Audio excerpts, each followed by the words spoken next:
बिस्मिल्लाहिर्रहमानिर्रहीम। अस्सलामुअलैकुम दोस्तों, अमजद अली हाज़िर खिदमत है। दोस्तों, अक्सर व्यूअर्स के ये क्वेश्चन होता है कि जी हमारे पौधे उग तो आए हैं लेकिन वो बढ़ नहीं रहे, उनकी ग्रोथ रुक सी गई है तो या बहुत ही स्लो बढ़ रहे हैं। तो उसकी वजह दोस्तों ये होती है कि हमारे पौधे जो मिट्टी हम लेके आते हैं नर्सरी से, वो दरिया की धुली हुई मिट्टी होती है। उसमें कोई उसमें के अंदर खुराक नहीं होती पौधों के लिए। तो हम ऐसे उसमें पौधे लगा देते हैं जिससे हमारे पौधों की उग तो आते हैं, वो जर्मिनेट तो हो जाते हैं, लेकिन उनकी जो है ना वो ग्रोथ नहीं है अच्छे तरीके से बढ़ती, बहुत स्लो होते हैं। तो दोस्तों, उसके लिए हमें अपनी मिट्टी में वो खुराक शामिल करनी होती है जो हमारे पौधों की जरूरत है। अगर हम उनको खुराक नहीं देंगे तो पौधे, जाहिर सी बात है कि वो रुक जाएंगे, उनकी ग्रोथ रुक जाएगी।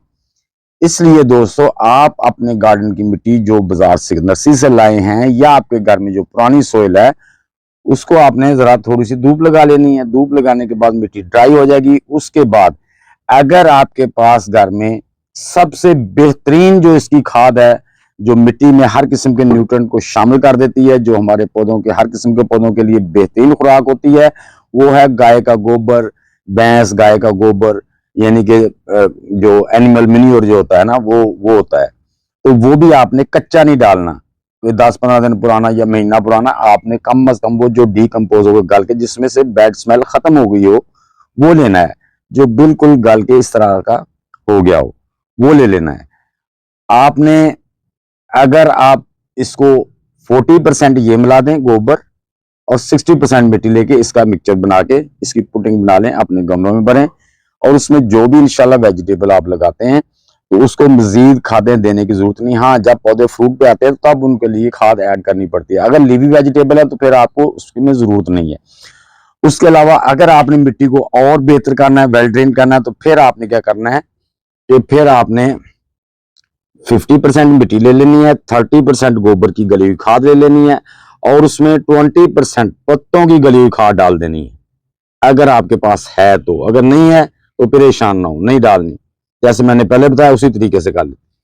अगर आपने इसको और पैसे खर्च करने हैं, आपके पास पैसे ज्यादा हैं, आप चाहते हैं कि और मिट्टी अच्छी बन जाए, तो वो पैसों के लिए है, वरना हमारे पाकिस्तान में इसकी इतनी जरूरत नहीं है। हमारे पाकिस्तान की मिट्टी बहुत ही अच्छी है, जो वो हमारे पौधों के लिए, सब्जियों के लिए जरूरी नहीं कि दरिया की मिट्टी, जो नॉर्मल हम खेतों में जहां पे फसलें उगती हैं, मिट्टी अच्छी वाली नॉर्मल मिट्टी जो होती है, वो जो क्ले ना हो, चिकनी ना हो, वो ना हो, जो आम बालू मिट्टी की तरह हो, या उसे बारी मैरा मिट्टी कहते हैं, वो हो, तो हमें उसमें कुछ भी मिलाने की जरूरत नहीं होती।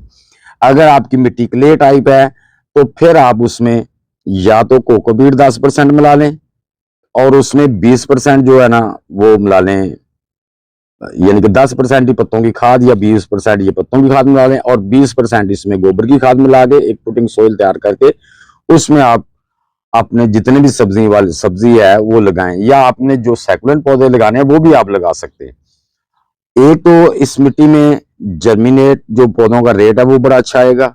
दूसरे नंबर के आपके पौधों की ग्रोथ अच्छी रहेगी, क्योंकि उसमें एक्स्ट्रा वाटर रुकेगा नहीं, नमी को बरकरार रखेगा, नमी उसके मौजूद मिट्टी में रहेगी, क्योंकि कोकोपीट भी वाटर पानी को होल्ड करती है, मिट्टी भी होल्ड करती है, और जो पत्तों की खाद है वो भी, और गोबर की खाद भी पानी को होल्ड करती है, लेकिन एक्स्ट्रा पानी जो उनसे ज्यादा होता है उसको वो ड्रेन कर देती है।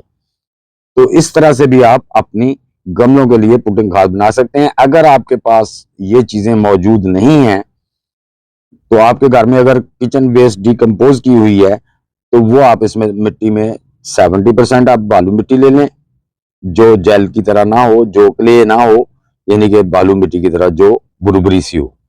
रेत नहीं लेनी, सैंड टाइप नहीं लेनी, क्योंकि सैंड टाइप जो होती है ना उसके अंदर भी पौधे आपके सही से ग्रोथ नहीं करते। तो उसमें आप खाली मिट्टी ले लें, उसमें 30 से 40% गोबर की गली हुई खाद मिला दें, तो ये काफी है।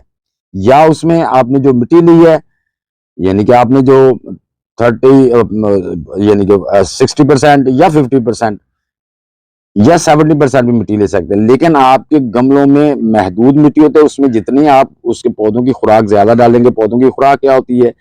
गोबर की गली हुई खाद सबसे बेहतरीन है, उसके बाद किचन वेस्ट डिकम्पोज बेहतरीन खाद है। तो ये खाद में बेहतरीन। पत्तों की खाद जो होती है दूसरों, वो उसमें बहुत हल्की मिकदार में न्यूट्रिएंट मौजूद होते हैं, उसमें इतने ज्यादा न्यूट्रिएंट मौजूद नहीं होते। तो इस तरह आप पुटिंग मिक्स बना के उसमें अपने सब्जियों की प्लांटिंग करें। प्लांटिंग से पहले ही ये चीजें ऐड कर दें, ताकि आपके पौधे एक तो उनकी ग्रोथ हेल्दी तरीके से हो, कमजोर से ना जर्मिनेट करें, यानी कि उनको उनकी ग्रोथ हेल्दी हो। और वो जब पौधे आपकी हेल्दी ग्रोथ होगी तो वो इंशाल्लाह उनकी जो आगे ग्रोथ है, बढ़ोतरी है, वो भी तेजी से होगी। और क्योंकि उसकी मिट्टी में जितनी पौधे को खुराक चाहिए उसे मिल रही है, अगर उसके मिट्टी के अंदर पौधों की खुराक ही मौजूद नहीं होगी तो आपके पौधे कैसे बढ़ेंगे। तो इस बात का अगर ध्यान रख के आप अपने घर में गमलों में या टोकरियों में या कंटेनर में वेजिटेबल लगाते हैं तो इंशाल्लाह आप भरपूर सब्जियां ले सकेंगे। मैं लोगों की तरह ये तो नहीं कहूंगा कि 10 गुना ज्यादा सब्जियां होंगी। भाई जमीन की निस्बत गमलों में कमजोर सब्जियां होती हैं, अगर हम उनको अच्छी खुराक देते हैं, उसको पौधों की खुराक मिट्टी में शामिल कर देते हैं, गोबर की गली हुई खाद या किचन डिकम्पोज खाद जो होती है वो मिला देते हैं, तो फिर हमारी जमीन की तरह ही सब्जियां हो जाती हैं। लेकिन 10 गुना ज्यादा भाईजान नहीं हो सकती, ये मुमकिन ही नहीं है। ये तो झूठ है, जितना बोलते जाए, जितना मर्जी बोल ले, हमें इससे कोई गर्ज नहीं। कोई झूठ बोलता है, सच बोलता है, वो उसका जिम्मेदार खुद है। मैं तो जो सही बात है वो आपसे कर रहा हूँ। मेरी दोस्तों वीडियो अच्छी लगे तो कमेंट बॉक्स में जरूर लिखना। नए दोस्त भी वीडियो को लाइक शेयर और चैनल को सब्सक्राइब करके बेल आइकन को दबा दें, ताकि हर नई वीडियो की इत्तला आपको टाइम टू टाइम मिलती रहे। तो दोस्तों मिलते हैं नेक्स्ट वीडियो में, तब तक के लिए सब दोस्तों को अल्लाह हाफिज।